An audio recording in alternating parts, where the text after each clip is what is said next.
नमस्कार। तृतीय वर्ष भूगोल के विद्यार्थियों के लिए प्रथम प्रश्न पत्र भारत का भूगोल, और उसमें हमने अवकाश के पूर्व भारत की अपवाह तंत्र पर विभिन्न वीडियोस के माध्यम से चर्चा की थी। आज उसी क्रम में प्रायद्वीपीय पठार की नदियों का अपवाह तंत्र, the drainage pattern of peninsular pattern plateau. प्रायद्वीपीय पठार एक विस्तृत क्षेत्र है जिसका सामान्य ढाल पूर्व की ओर है, जिसकी अधिकांश नदियां पश्चिमी घाट से निकलकर बंगाल की खाड़ी में गिरती है। इनमें महानदी, गोदावरी, कृष्णा और कावेरी नदियां प्रमुख है। पश्चिमी घाट से पश्चिम की ओर बहने वाली नदियां बहुत छोटी है और वे अरब सागर में गिरती है। उनमें प्रमुखतया है नर्मदा और ताप्ती। तो बंगाल की खाड़ी में गिरने वाली नदियाँ, पहला है महानदी। यह नदी छत्तीसगढ़ में अमरकंटक श्रेणी में रायपुर जिले से 442 मीटर की ऊंचाई पर निकलती है। उड़ीसा में बहती हुई बंगाल की खाड़ी में जाकर गिरती है। इसका ऊपरी भाग दस्तरीनुमा छत्तीसगढ़ का एक मैदान है जो तीन ओर से पहाड़ियों द्वारा घिरा हुआ है। इसमें कई सहायक नदियां आकर मिलती है। मुख्य सहायक नदियों में ईव, मौड, हासदो और तेल है। इसमें 1,41,600 वर्ग किलोमीटर के अपवाह क्षेत्र में छत्तीसगढ़, मध्य प्रदेश, बिहार, उड़ीसा और महाराष्ट्र के कुछ भाग सम्मिलित होते हैं। महानदी की कुल लंबाई 857 किलोमीटर है और इस नदी पर हीराकुंड बांध परियोजना बनी हुई है। बंगाल की खाड़ी में गिरने से पहले यह 9,500 वर्ग किलोमीटर लंबा डेल्टा बनाती है। गोदावरी, यह प्रायद्वीपीय पठार की सबसे बड़ी नदी है। इसकी लंबाई 1,465 किलोमीटर है। यह महाराष्ट्र के नासिक जिले में पश्चिमी घाट से उत्पन्न होती है और आंध्र प्रदेश में बंगाल की खाड़ी में जाकर गिरती है। इसका कुल अपवाह क्षेत्र 3,12,812 वर्ग किलोमीटर है। इसका 50% भाग महाराष्ट्र में है। शेष अपवाह क्षेत्र कर्नाटक, उड़ीसा और आंध्र प्रदेश में है। अपने विशाल आकार और विस्तार के कारण यह प्राय वृद्ध गंगा और दक्षिण गंगा के नाम से भी पुकारी जाती है।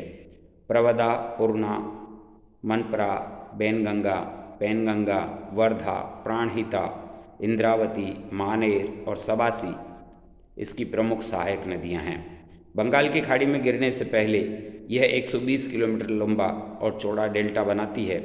भारी निक्षेप के कारण यह डेल्टा लगभग 35 किलोमीटर समुद्र की ओर बढ़ गया है।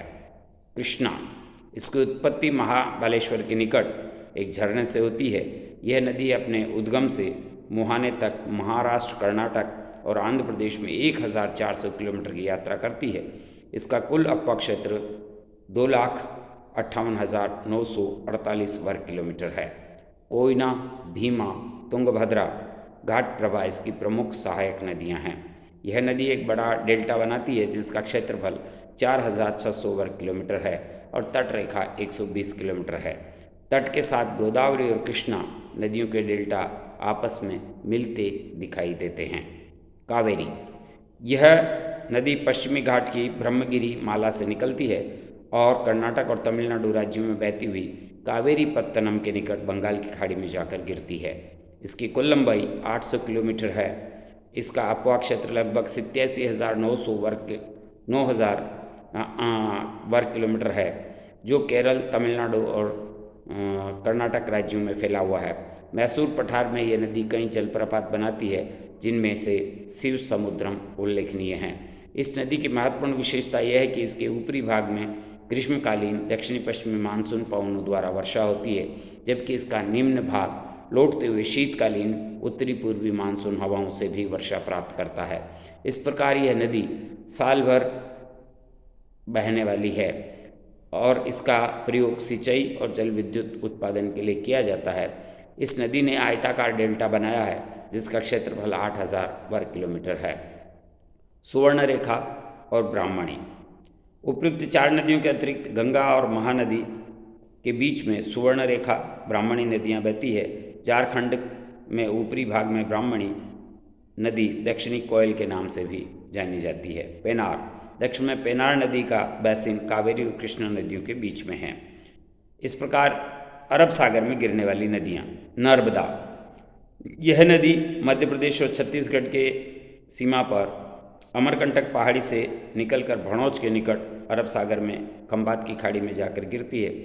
समुद्र में गिरने से पहले ये एक 27 किलोमीटर लंबा ज्वार नदमुख यानी एस्चुरी बनाती है। इसकी कुल लंबाई लगभग 1310 किलोमीटर है। कुल अफवाह क्षेत्र 98,796 वर्ग किलोमीटर है। इसके उत्तर में विंध्याचल, दक्षिण में सतपुड़ा पर्वत है। यह नदी इन दोनों पर्वतों के बीच की स्थिति भ्रंश घाटी में बहती है। इस नदी के रास्ते में मध्य प्रदेश में जबलपुर के निकट संगमरमर की चट्टानी क्षेत्र में बहती है। बहुत ही सुंदर दृश्य के रूप में यहाँ पर एक जलप्रपात बनाती है। भेड़ाघाट का संगमरमर का जलप्रपात बहुत ही सुंदर है, जो 15 मीटर ऊंचा है। यह धुआंधार प्रपात के नाम से भी विख्यात है। नर्मदा के अपवाह क्षेत्र की विशेषता यह है कि इसमें पूर्णतया सहायक नदियों का अभाव है। ताप्ती, यह नदी मध्य प्रदेश के बैतूल जिले में महादेव की पहाड़ियों से दक्षिण से उत्पन्न होती है। वहाँ से यह सतपुड़ा के दक्षिण में स्थित दरार घाटी में नर्मदा के समानांतर पश्चिम दिशा में बहती हुई सूरत के निकट खंबात की खाड़ी में विलीन होती है। इसकी कुल लंबाई 730 किलोमीटर है। तापी नदी का बेसिन क्षेत्र 65,145 वर्ग किलोमीटर है, जो मध्य प्रदेश, महाराष्ट्र और गुजरात में फैला हुआ है। इन दो प्रमुख नदियों के अलावा भी कुछ नदियां हैं जो अरब सागर में गिरती है। उनमें माही विंध्याचल से उत्पन्न होकर 553 किलोमीटर की दूरी तय करने के बाद खंबात की खाड़ी में गिरती है। यह राजस्थान के डूंगरपुर और बांसवाड़ा जिलों से होकर गुजरती है। इसका अपवाह क्षेत्र 38,842 वर्ग किलोमीटर है। साबरमती, साबरमती का उद्गम अरावली की पहाड़ियों में राजस्थान के डूंगरपुर जिले में है। यहाँ से ये दक्षिण पश्चिम में 300 किलोमीटर की दूरी तय करके खंबात की खाड़ी में गिरती है। इसका कुल बेसिन 21,674 वर्ग किलोमीटर है, जो राजस्थान और गुजरात में फैला हुआ है। लूनी, यह नदी राजस्थान में अजमेर के दक्षिण पश्चिम में नागपहाड़ से निकलकर 320 किलोमीटर बहने के पश्चात कच्छ की खाड़ी में गिरती है। केवल वर्षा काल में इस नदी में जल रहता है। पश्चिमी घाट से निकलकर अरब सागर में गिरने वाली अनेक नदियां हैं जो आकार में बहुत छोटी है। लगभग ऐसी 600 से अधिक छोटी बड़ी सरिताएं हैं जो पश्चिमी घाट से निकलकर अरब सागर में गिरती है।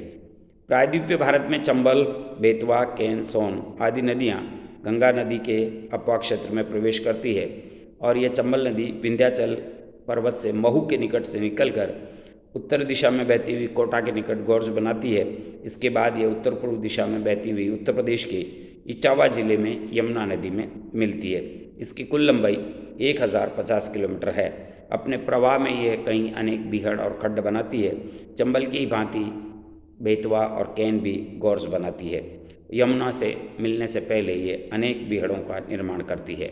सोन नदी अमरकंटक के पठार से निकलती है और रामनगर के निकट गंगा में मिलने से पहले ये 780 किलोमीटर की दूरी तय करती है। इस प्रकार भारतवर्ष के अपवाह तंत्र में प्रमुख जो नदी क्रम थे हिमालय के और प्रायद्वीपीय, उनका विस्तार से वर्णन आया है। नदियों की और इस अफवाह तंत्र की महत्वता पर भी यदि हम चर्चा करेंगे तो कुछ बिंदु उभर कर आते हैं। पहला, नदियों की उपयोगिता सिंचाई के लिए है। नदियों की उपयोगिता जल विद्युत शक्ति के उत्पादन में है। नदियों की उपयोगिता जल मार्गों के रूप में भी है, आंतरिक जल मार्ग के रूप में। इस प्रकार 3 प्रमुख बिंदु हैं जिनके आधार पर हम नदियों के महत्व को, नदियाँ सभ्यताओं का पालनाघर है, मैदानों में बहती हुई ये खेती के लिए अपना जल काम में देती है और मानव के निवास की अनुकूल परिस्थितियाँ नदियों के मैदानी भागों में होने की वजह से ही प्राचीन काल से लेकर अब तक नदियों के किनारे अनेकों शहरों ने, अनेकों बस्तियों ने जन्म लिया है। तो आज इतना ही। अगला जो बिंदु रहेगा हमारा भारत का भूगोल, उसके अंतर्गत जलवायु, द क्लाइमेट पर हम चर्चा करेंगे। धन्यवाद।